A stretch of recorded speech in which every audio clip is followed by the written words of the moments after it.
Hey guys, Matty Wong, Elite Series Pro and educator on the Bassresource.com.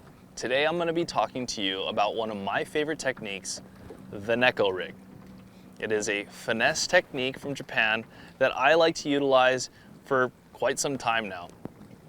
Whether you're a tournament angler, someone fishing from a bank, it's a technique that can help catch more fish for you.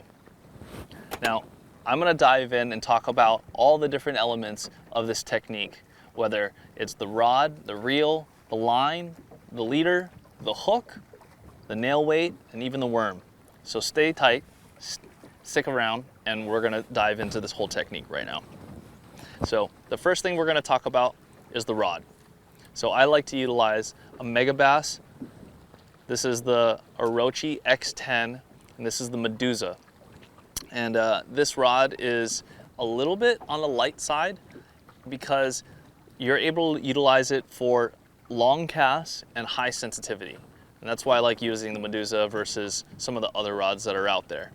So when I'm fishing a smaller finesse worm, like this little guy right here, it's not as heavy as something like maybe a stick worm with a nail weight. In the winter, you're wanting to have something that has a little less action because when it's freezing cold out, there's not a ton of things that are swimming around and going all crazy. It's something that has a lot less action to it. So utilizing a smaller, thinner, more subtle worm in the wintertime is really important. So having the X10 Meduza, you can cast it a lot easier. So the next thing that's going to lead me into is the line, a really important element of this whole thing. I like using braided line on my reel because I can get a nice long cast with braided line versus spooling my whole reel up with fluorocarbon. The type of line that I like to utilize is called Sunline All Might. It's a sinking braid, and the pound test that I like to use is 13 pound or 16 pound test. So this is a spool of 13. This is incredibly sensitive and so good when it comes to making long bomb casts. Now, why use a sinking braid, you may ask? Well, previous to a sinking braid floats on the surface and then down. When I'm off of a boat, I like making casts and having connection between my bait and my rod tip. And when I don't have the scope that's floating on the surface and down, I'm able to feel a lot more what's going on with the bait. Now, if I'm fishing from shore, I like to utilize a floating braid that allows me to not get hung up in certain cover that I'm fishing if I'm fishing from the bank.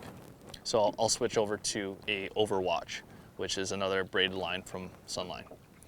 The next thing is the leader material. The leader material that I choose is the FC Leader by Sunline. Anywhere from 8 pound all the way up to 14 pound tests are typically the pound strengths that I like to use for this technique. If I'm fishing heavier brush piles around stumps, really jagged rocks, or even types of mussels, I'll bump up to this 14 pound test. And with this type of line, it has higher abrasion resistance than a regular FC Sniper. It also is a little bit more rigid, so allowing for a little bit more sensitivity when it comes to this technique. I'll do a connection knot of an FG knot, which whatever knot that you like to utilize when it comes to your fluorocarbon to braid connection. The reason why I like to use the FG knot is because it comes through the guides really easily and allows for great castability. The next thing about this technique is your hook. This is a Gamakatsu antenna hook. Now this hook right here has these little fluorocarbon weed guards, also a little fluorocarbon bait keeper, so you can rig this bait up numerous different ways. The way that I like to utilize is just simply hooking it right in the middle of the worm, like a wacky rig, or the traditional way, which would be the tip of the worm down threading through about halfway of the hook and coming up with your rod or with your hook point facing up. And that's really important when you're pulling this bait through the water or through the bottom, and that's allowing that hook tip to stay up, preventing you from hanging up on cover or on the bottom. The next little thing is a nail weight. This is an 1/8 ounce nail weight, a little bit heavier. I like using a heavier nail weight in the winter because the fish are typically a little bit deeper. Whether you're fishing a pond, you're going to be trying to focus in on the deeper portions of that pond. Or if you're fishing a lake, you're going to be focusing in on your main lake areas that are closer to deeper water. Now, in the winter, bass are typically not pushing up in the shallow, blowing up on bait. They're typically either one, looking for a large meal, or looking to feed near areas that they can slide out to deeper water and then pull back up when the sun's out so they can warm up and try to sun themselves, if you will. So in the wintertime, targeting rock is one of my favorite types of cover that I like to target because the rock soaks up a lot of the heat from the sun. And another type of cover that soaks up a lot of heat is wood.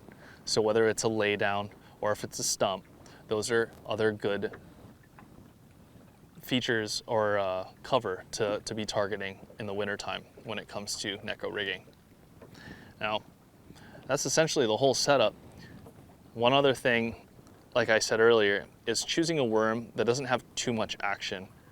In the winter, everything is moving slowly. So when I'm dragging this worm around, I'm doing long, slow pulls and I'm stopping and maybe a subtle shake.